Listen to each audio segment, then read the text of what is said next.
posterity. Okay, good evening, gentlemen. Here we are again with Michael, Cam, and Anurag discussing episode number 45 of the Awakening from the Meaning Crisis by John Vervaeke.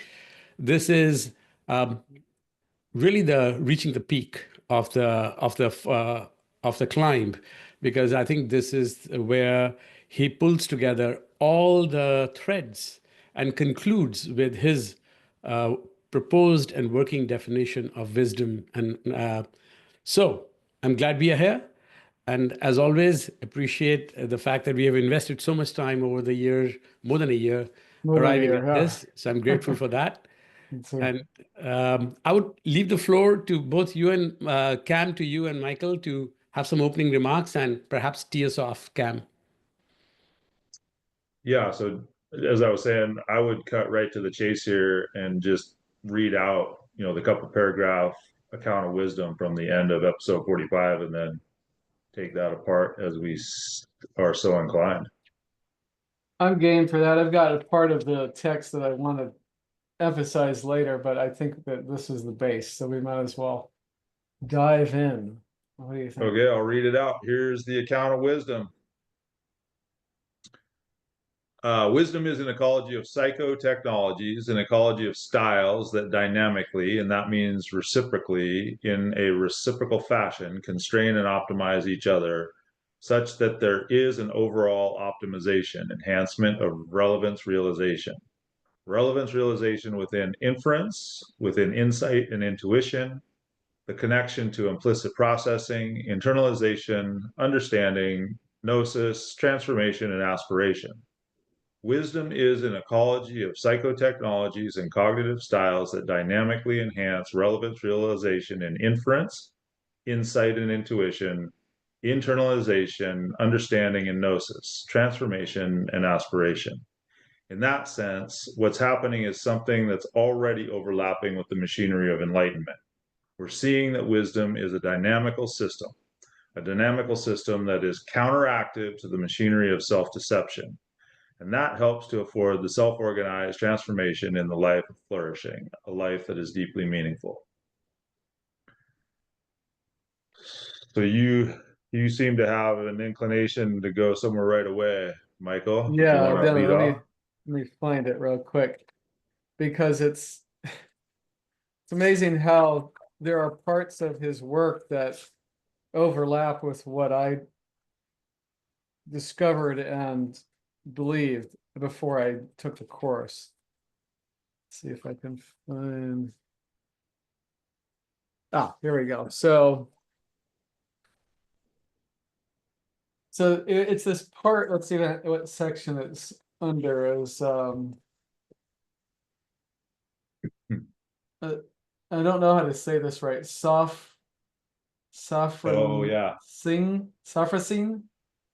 optimization of perspectival knowing. So what he talks about in here is, if you dedicate yourself enough, let's see, I'm not sure if I remember what processes he evokes here, but what it does, if you develop sophrosine, I can't say it right. Sophrosine, yeah. As then a what feature of happens wisdom is that the way in which you interact with your salience landscape is formed, you're only attracted to that which is best.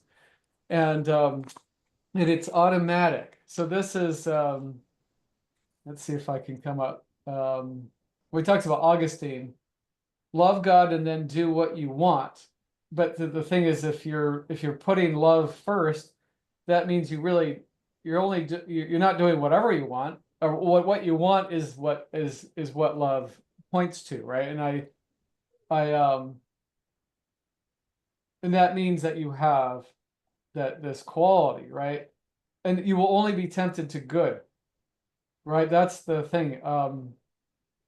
And so just like you can be tempted, your salience landscape naturally self-organizes towards self-deception if you're in the wrong direction.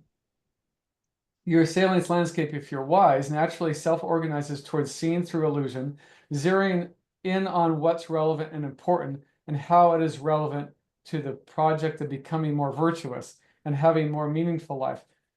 You're naturally tempted to the good. Okay, and that's what it means. So the reason this was so salient for me was because as I did my nerd safari into polyvagal theory, one of the things that and that's not my term, that came from Chris Kresser. I thought it was fabulous. That's a good term. I'm going to use it.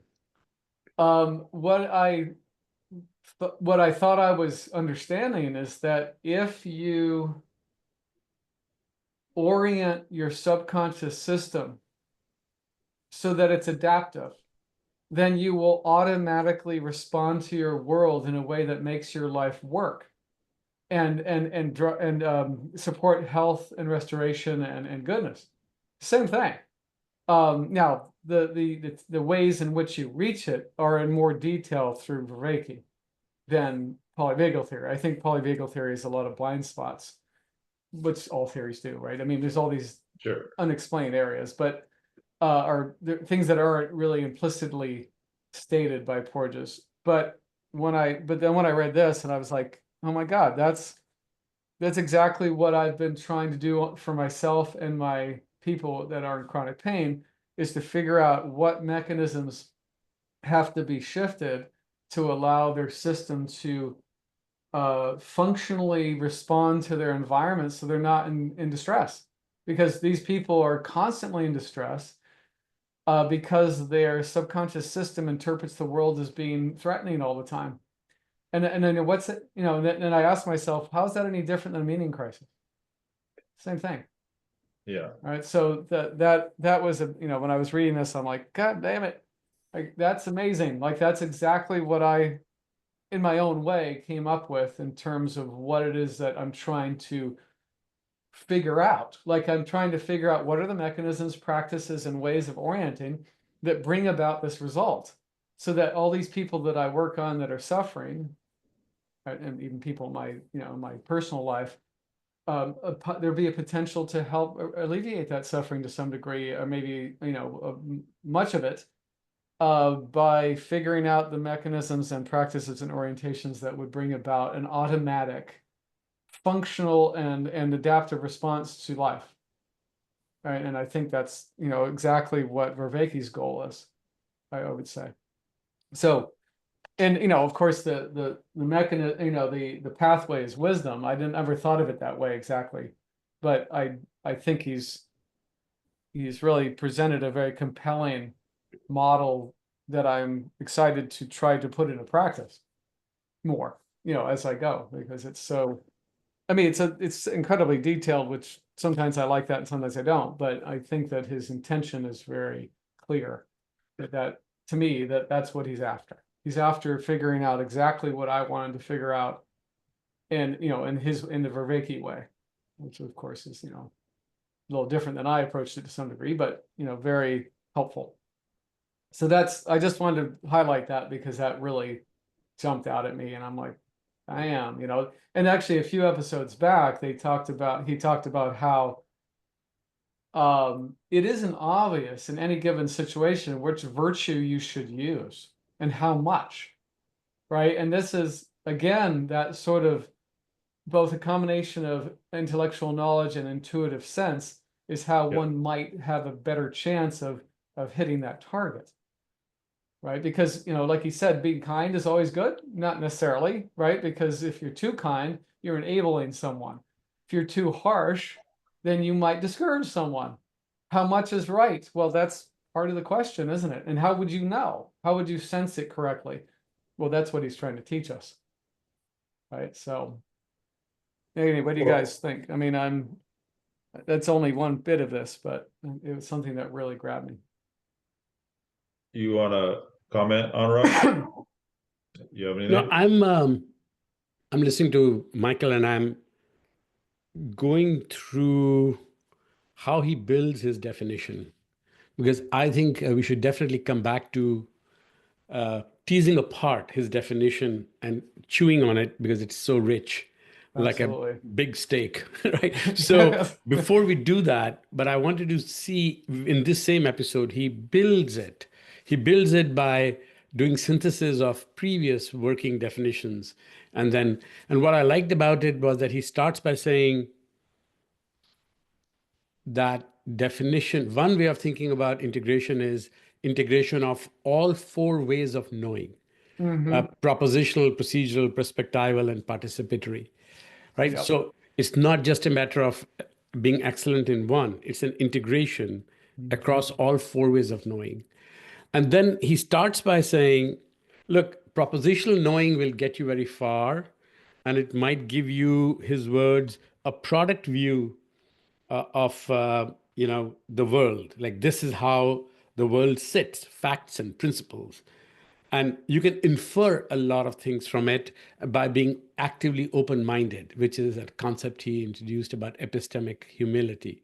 But then that's like propositional. He says the advantage of propositional way of knowing and how it's a gateway to wisdom is because if you're active, open-minded, then you can gain new facts and new principles and new propositions and not fool yourself, active, open-minded.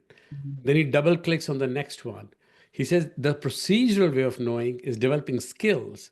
And that's where he says mindfulness and practices that allow to break out of your propositional way of knowing, the frames that you have, and generate new insights because of mindfulness and reflection, allows you to have a process view rather than a product view.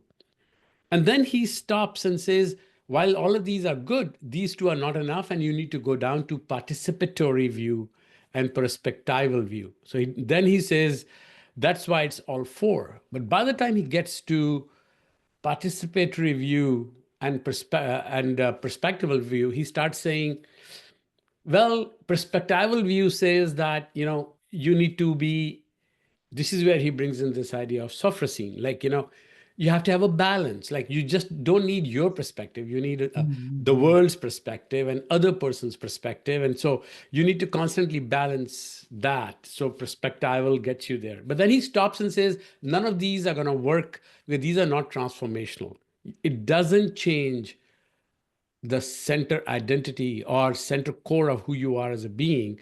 So ultimately, he's building towards a participatory way of also knowing, which is transformative, which allows you to have transformative experiences, which is so important for maturing. And that's where I think he then starts saying, okay, and the reason why it is so important is that it is a dynamic, multifaceted system, wisdom. And he talks about something which is really interesting, getting towards the synthesis. He talks about this idea of good construal, which I think is one of the concepts on the way to his definition, which is rather than simply knowing the facts, having an understanding of the facts in a different way. So good construal was a new concept for me. Right. Do you want to double click on that, or you have any reactions to that before we kind of inch our way to the definition? Or what's good I'll pile on there. I also appreciated how he went back to his 2013 work with his colleague, forget the name off the top of my head, and laid out the inferential and insightful protected by that active open-mindedness and mindfulness, respectively. And then layered in the perspectival, and the piece in the perspectival. So he basically put the safeguards on all three of those. The inferential safeguarded by the active open-mindedness, the practices of active open-mindedness, the insight protected by the mindfulness practices, and then the perspectival, he talks about the internalization of the sage as protecting from egocentrism. And then there was a couple other pieces to add in there as well.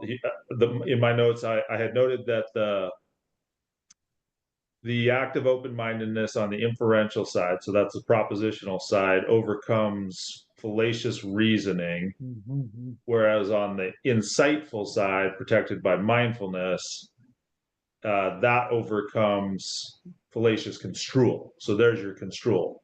Mm-hmm. And then then he goes on to say, well, he introduces a software sign, as you said, and then goes further and talks about what the 2013 theory was missing, and he specifies a theory of understanding and a theory of gnosis, I think. Exactly. And in the understanding piece, that's where he elaborates, and he does the little cruciform thing where he says, okay, he stacks the propositional, so propositional at the top, which makes sense inferentially.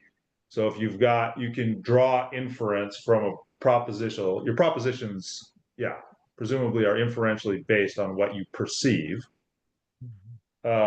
And then below that, next step down in the vertical axis was procedural, which running the proposition through the procedure affords the perspectival, which is ultimately grounded in the participatory.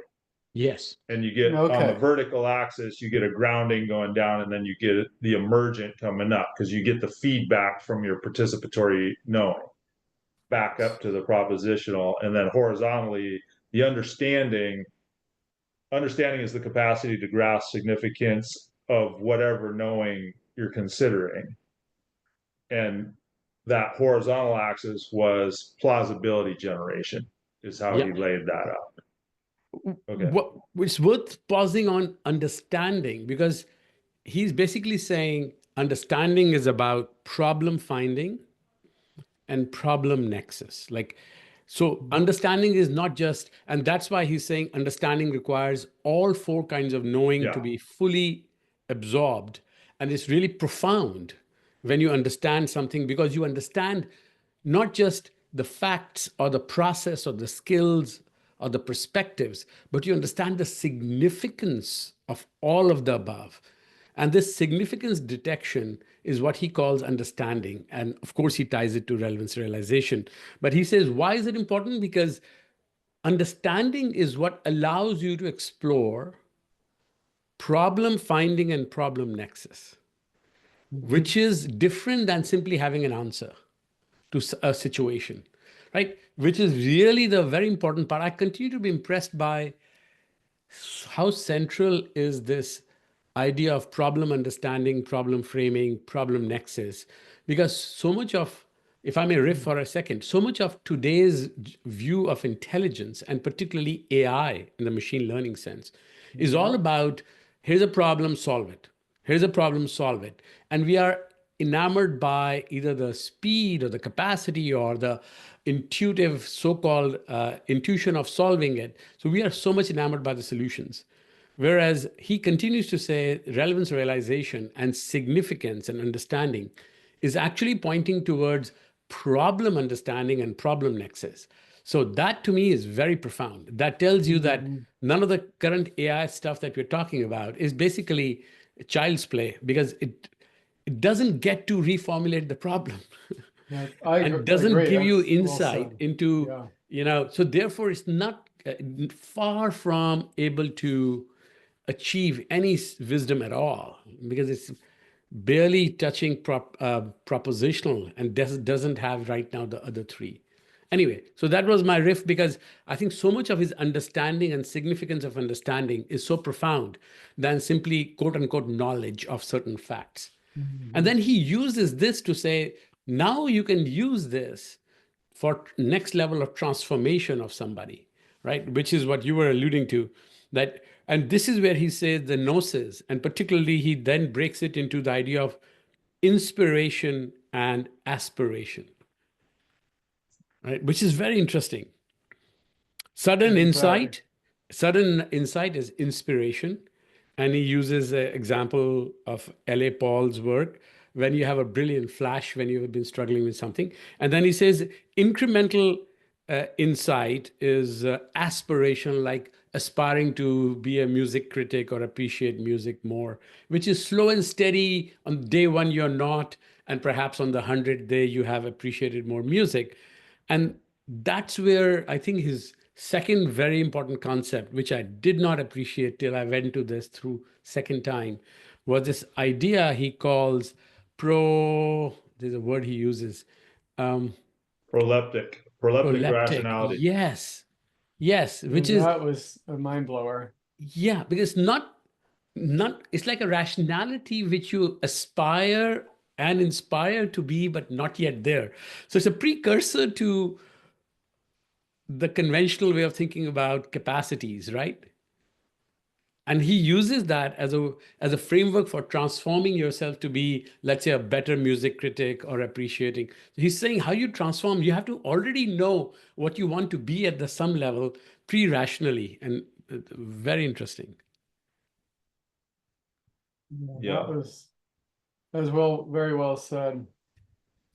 And what's interesting is that he's literally, I see these as bricks, like he's building these bricks up and saying, I'm showing you how wisdom is like all these pieces adding up. And then I think, then he arrives at, okay, this is my definition of wisdom. Your reaction to you want to riff on the definition that you kicked us off with, Cam? Um, What speaks to I, that? I do. Well, I also kind of want to play off of what you were saying. So the piece that I would add to the understanding was what it was pointing at, as I understood it, was the relationships between the different knowings. Yes. So the exactly. significance of the relationship between, so to speak, or in the complex, and that somewhere along the way I forget who the quote is, maybe it's Paul, who says agape is the best form of sophrosyne, I think is the way I understood it. Yeah, I think that's right. So the aim, so that aspiration, one way of saying that is to be more deeply in love with the world, more deeply in love with So creation. true. So So true. what do I need to do to be more deeply in love with creation? And Nicely said. that kind of sets up I think that sets up the cultivation, that aim sets up the cultivation of the ecology of. Yeah. Yeah. Well said. It's just like that connection to agape is the pathway to transformation. Right. So that's the first step is, well, not first step, but one of the main ingredients is agape, or maybe the main, right? Before anything else is going to fall into place. Is that right? Or Well, so meaning, what's the most meaningful? What's most meaningful? To be in love? I would be so bold as to say. that's So true. Or to love so in if the your agapic aim is way. a deeply meaningful life, Yeah. And the way he defines agape and love is actually a binding, right? It's not an emotion. Like in his earlier episodes, we discussed agape, oh, right? can So you agape elaborate is on Gotcha. not, that? what's that? Will you elaborate on that a little bit? I didn't catch the So when we binding talked piece. about agape, I don't remember the exact episode, It was a when he long time introduces ago. the idea of agape, and Yeah. he talks about agape, and he says that it is poorly and loosely translated as love. And then he went on a very specific, almost a mini rant about why love is misunderstood in the West conventional culture as a state or an emotion. And he says, Hmm. love is not an emotion. Love is an act of binding. And he very specifically says it's an act of binding in the religio sense. And that is what it is, rather than a state of emotion. And it's a commitment. And agape is that commitment to bind yourself to somebody, to some project, and ultimately to some being. The relationship with the world, relationship with others, and relationship with self, right? So it's very interesting because I found agape to be, and therefore his definition of love as agape, to be quite different than the conventional view of quote unquote falling in love with the world, right? He doesn't mean it in that literal sense. I think that he also said that it, if I'm not mistaken, that it embodies the desire for all things to thrive to their greatest potential. Yes. So but it's a binding in that goal, right? It's a action orientation towards that which is highest for everything. That's Yeah. what my understanding of it, and that's. And what's interesting, just to make some riffing on that in connection, very much like Jungian philosophy, where he talks about our desire. I'm reading a book which is, by the way, James Hollis, who's a favorite Jungian psychologist who writes therapist. He has a very small book, relatively obscure, called the Eden Project. If you get a chance, read it, because it talks about relationships with the critical relationships, not necessarily spousal, but could be friends, but critical relationships where we want to bind with others in a family or otherwise. And he talks eloquently about Jungian view of that. And he talks about how there is this sense of Jungian self, and which is different than your ego. And this idea of binding with other is a very deep sense of longing that we have, which he describes without using the term agape as a way of getting to a higher self, which is consistent with what Michael you just said, seeking the best flourishing of others, not just your own in that process, right? So Right, that of all, and actually, I think it's even of all things. all It's things, yes, it's yes, everything in existence sort of thing. exactly, right. So it's no small dealy wheelie.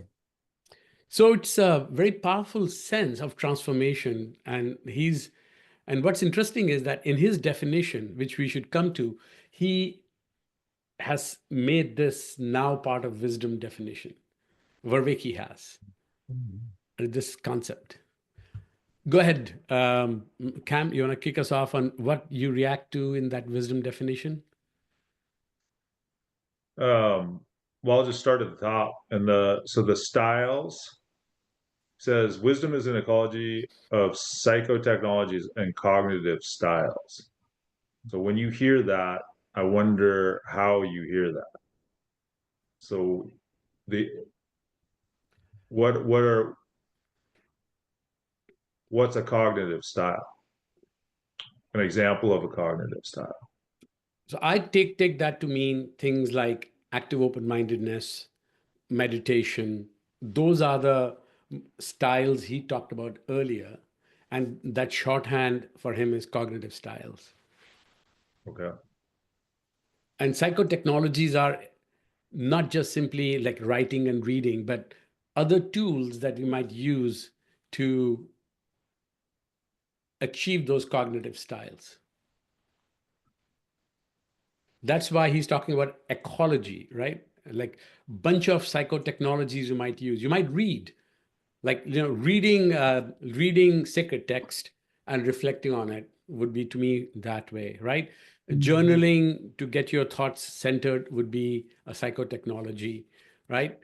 In today's world, maybe listening to music on earpods while you are walking in the woods might be another one. I don't know, but I see those as examples of psychotechnologies that get you into those cognitive modes by practicing these different things. Yep. That's how I took it. How about you, Michael? Yeah, I think I have the same hit that you do about it. It's that I mean, he talked about psychotechnologies in the beginning, right? And he said what they do is they optimize our neurosystems in a way that wasn't previously used to deal with some sort of, or somehow give us more range, more functional range in in our lives. So because writing allowed us to write down our thoughts and share them with others, keep records, to reflect. And I mean, it was all these effects, and of course it had some effects that weren't completely positive. Like he said, they used to read the Bible out loud together, and then all of a sudden people read it by themselves silently, and that wasn't necessarily a good thing, so on and so forth. But yeah, that's my understanding, is that that's what they're for, is to meditation wouldn't be listed if it didn't change something that wasn't optimal originally, right? I would think. And same with active open-mindedness and so on. What's interesting is that what he does with the opening phrase, he says these technologies and cognitive styles, practices have to be constrained and optimized. So you can't just go down and only do one thing. You can't just That's be right. open, active minded, or only meditate, or only go for a walk, or whatever, right? He's basically saying wisdom is about taking these practices and optimizing and constraining them. What he earlier calls opponent processing in some cases. So you're Exactly. balancing it out. And then he ultimately comes down to why. What is it all pointed towards? And he says it's for optimizing and enhancement of relevance realization. Yeah. And to me, That's therefore, why. the true north of his definition, the core of his definition, is relevance realization concept in wisdom, right? Yeah. Right. So, Yeah. so it's all about wisdom to him, if I were to break it down, is all about a practice or set of practices that optimize or improve your relevance realization. But you can't do it directly. So you have to do it by these series of practices and tools, but so that you continue to be in touch and in tune with relevance realization. And yeah, and also optimize the autonomic elements of it as well, which is what I had read earlier, right? So that's the effect, is that it's not just making you like better at spelling or something. It's actually making your responses, your intuitive responses to your world better than they were before in terms of of the agape, right? Of bringing about agape in life for yourself and others, is how I interpret that. In Yeah. fact, Cam, the way you pulled out the definition and various parts of it is brilliant, because the opening sentence is what you just read. But then you also went on to say enhancement of relevance realization within inference, within insight and intuition, in connection to implicit process. So then he is basically pointing arrows of where relevance realization needs to be optimized and enhanced, right? And then he starts listing, for example, relevance realization in the context of inference, which is propositional. Relevance realization in the context of intuition, which might be, breaking your frame and, through meditative practices. A relevance realization in context of implicit processing and internalization of understanding, which he talked about. We just talked about it. And then he goes on to say relevance realization all the way in the context of gnosis, transformation, and aspiring to be somebody through agape and through. So it's very interesting. It is a fairly technically robust definition with all the components feeding and explaining and building on each other. And interrelating, right? And then how they interrelate and balance each other out. I Exactly. mean, I think that one of the things that this current chart he's drawing helps remind me is the opponent processing, because I thought of that right away. And I also was very intrigued when he says you don't want too much active open-mindedness because it'll blow you out. I mean, you have these what is it called? The biases are of Cognitive biases. what is it called when it's an automatic response to things? It's called a where's my brain? Oh my God. A Knee jerk.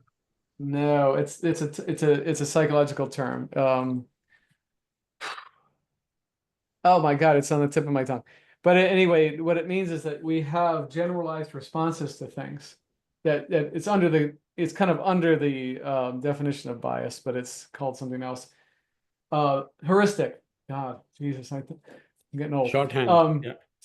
So you have all these heuristics set up, and if you disrupt too many at once, you're gonna not be able to function, because they help sort and simplify the world to allow you to function at all, even if they're not optimal, right? And so he was saying that you don't want to change them too fast because otherwise it's going to mess you up. I've done that before, by the way. So when I read that, I was like, oh my God, I totally get this. So I was too ambitious.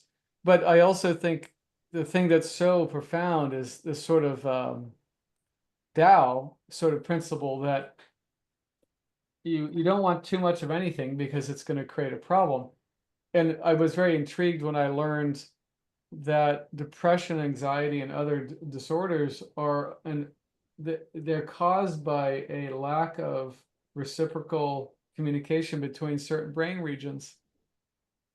And there's an imbalance where one of them is more dominant than the other, and the other's trying to get its place back. And so there's this war going on. And because I've suffered from severe depression and anxiety throughout my life, that's exactly how it feels. There's this sort of this conflict inside that is horrible. And because the orientation is not being agreed upon by the parts, right? It's like there's this multiple, as Peterson says, multiple competing agendas within you. You know, the one that wants to sleep with the secretary, and the one that doesn't want to violate your marriage vows, you know, that kind of thing, you know, or the one that wants to be skinny and the one that says, but there's a chocolate cake in front of me. So that these are multiple competing agendas, right? And they're all helpful, but only if they're in a you know a relevance realization sort of optimization, right? So, because you know sometimes it makes sense to let loose and just indulge. You know, that can be therapeutic, but not every day, right? It's like it's good to be stoic and disciplined. Stoic's not a good word, that's misused. But anyway, you know what I mean, disciplined and self-controlling to some degree, but you do too much and you're going to be miserable. So, and rigid. So I think those aspects he has woven in very well, and it's helpful. It's helpful to see it kind of laid out. Even how he puts them different sides, and how, you know, active open-mindedness helps with fallacious reasoning, but mindfulness helps with misconstrual and misframing. All right, so if you just one, you've missed the other side of your errors, right? So this is pretty interesting to ponder. I mean, okay, sorry. I'm just very curious at one point to know if we can get to the point where we can kind of map out where we're having trouble. You know, So I would dwell a little bit on intuition there, because I don't have a better answer than intuition to that.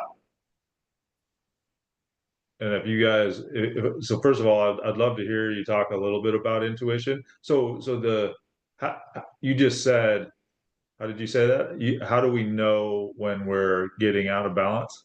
yeah, and where, you know, so it's not just out of balance, but where, what side of the triangle are we on, where we have a trouble, or maybe we're overemphasizing, or maybe really good at one side but not the other. I don't know. I mean, but it's a curious question to know what that is. And like intuition wise, I have kind of a new frame of that recently, which is I think that what intuition is a covenant between the conscious mind and the body. And what happens is the body responds because the body, I said to you last session that the body processes something like 680,000 bits of data per second. And then the conscious mind's about 16 max. So despite that disparity, I do believe that people operate optimally when they have an understanding of what their body sensations are requesting or meaning about what's happening around them or to them. And then they check it with their conscious mind to say, is that really a good idea, right? To act in that direction. And then it, you know, there's a dialogue between the two parts that come up with a conclusion, which is, no, I'm just being immature right now. So no, I shouldn't punch that person in the face. I should handle myself. And then there's other situations where it would say, actually, I think punching the person in the face is a really good idea, given the situation, and go ahead. or something similar, right? You know, or this is a good day to indulge in all kinds of things, and because, you know, from now on I won't be able to do it for 10 years. Whatever. I mean, it's but it's done is it's that covenant, because I think that people in the world get so attached to one side or the other of this. Yeah. Just the, you know, the body knowing intuitive, you know, that's kind of like West Coast hippies, you know, they're like, oh, I just feel, I'll just go where it leads me. And then we have the intellectuals that, you know, they don't even know their body exists.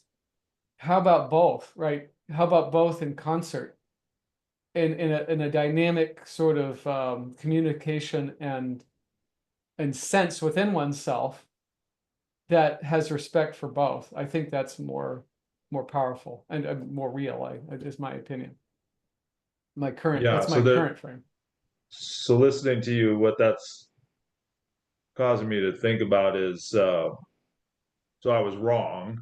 It's not just intuitive. There's practices just like this one where I can check myself with my fellows.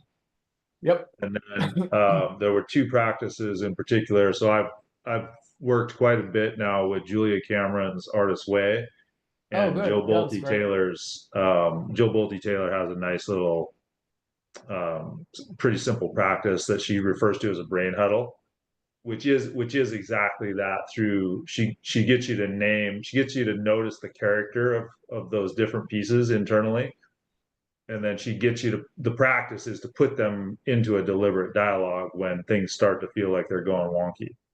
And Nice. then in the Artist Way, she's focused on the artist child, and there's specific practices in there where you set aside time to just listen to that and do what it wants. Nice. I haven't got that far with her work, so that's good to hear that part. I've only done the writing part with the daily writing, but I've never gone further. So Yeah, it's you would have seen it in the, it's right at the front of the book, the artist date. So that date is with that artist child. really, So is that, I that don't remember. practice, so it's setting aside time on a weekly basis. It's dedicating time ahead of time for that purpose to develop that particular inner relationship and develop Nice. the trust, which is, it's really, for me anyway, it's been quite it's been sad because it's been overridden a lot in my life. So there's been a um, yeah, it's been a lot of work to restore that sense of trust between those aspects. I totally understand what you're saying. Because there's a lot of blocking that we tend to do to those, you know, I don't say impulse is the right word, it's a request to go a certain direction, right? And if it's denied, it causes a lot of trouble inside, in my experience. So I would maybe just jump. Let me see if this makes sense to try to do this right now. Um,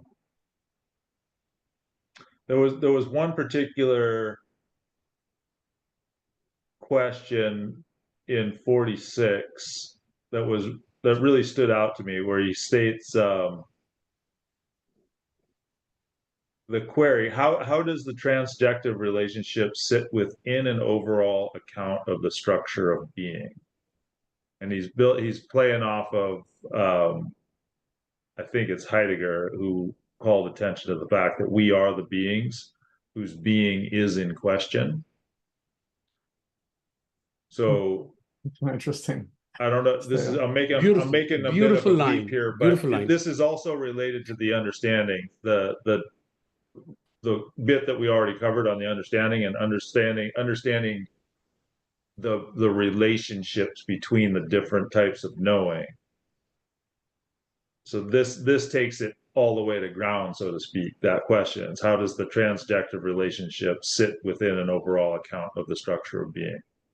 So is that too much of a stretch? Does transjective relationship mean anything to you guys? Remind me of With transjective is definition. basically just his working definition for something that is neither subjective nor objective, but basically a relationship between two entities Oh, that's right. that emerges from that relationship. And Yeah. what he's discussing, the quote you gave is beautiful. We are the being whose being is in question, is I think Heidegger's, and that's the 46 episode number 46, where he starts talking about how Husserl and Heidegger started rebelling against the materialist reductionist view of the Enlightenment. And that's where he's now talking about the prophets of meaning crisis, and how first Husserl and then Heidegger on top of that got to saying that this idea of Dasein, or the being, presence, is really the ground on which everything else comes from.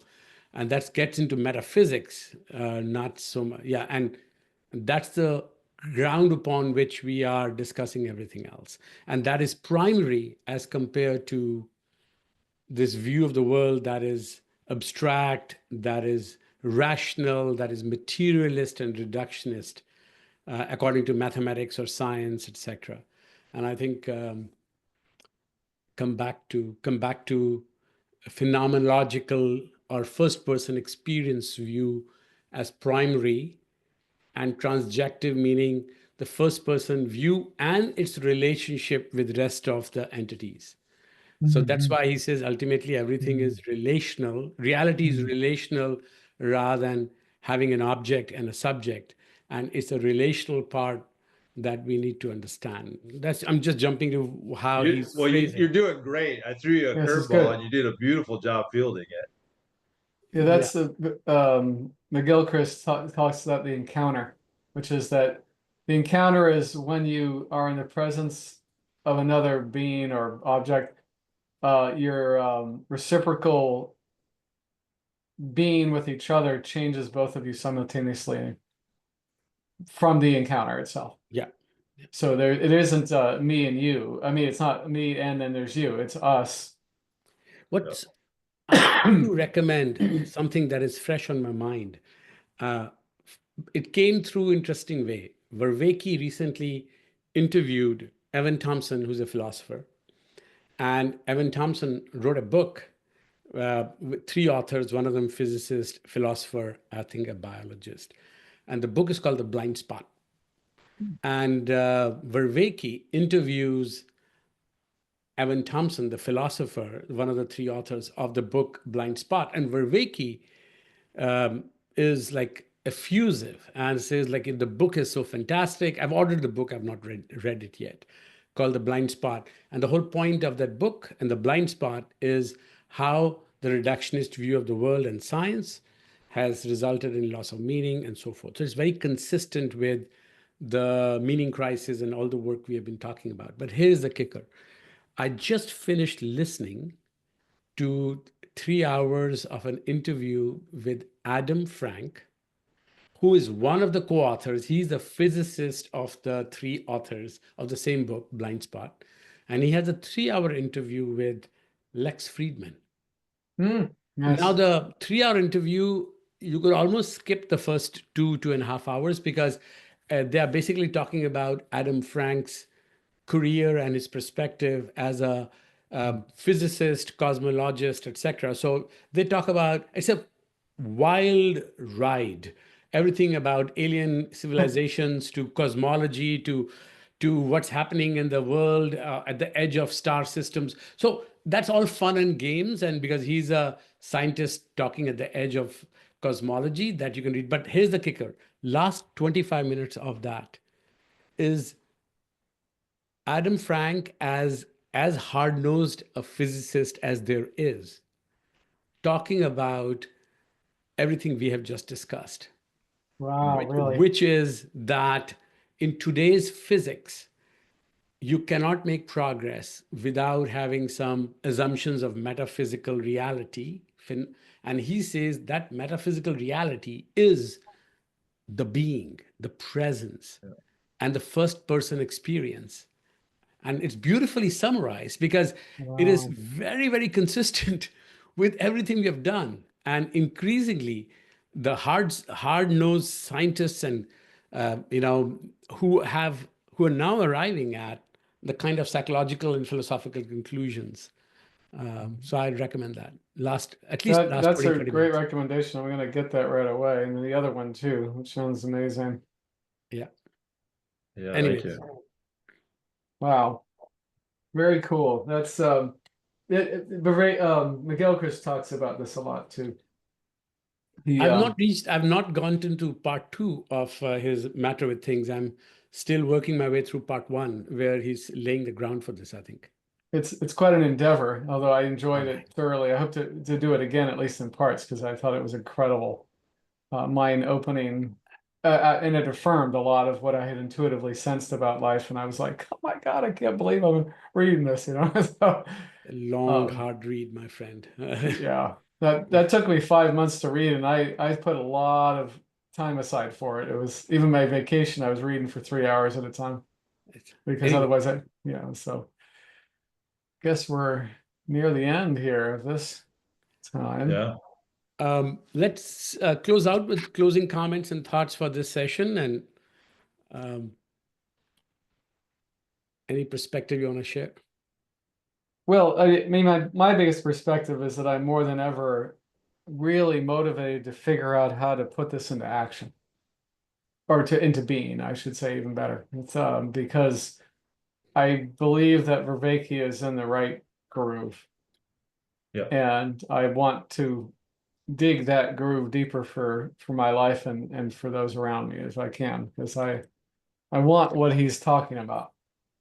Yeah, I really do. Like I want to learn how to be that way. So to bring it down from propositional to, all the way down the knowings, right? Yeah, So I do too. And I feel like it's almost it's starting to feel almost gamified to me in that it's embedding the artifacts, and it's like clues in the definitely in my own personal domain, but increasingly I hope even beyond that. It's like leaving a trail, so to speak.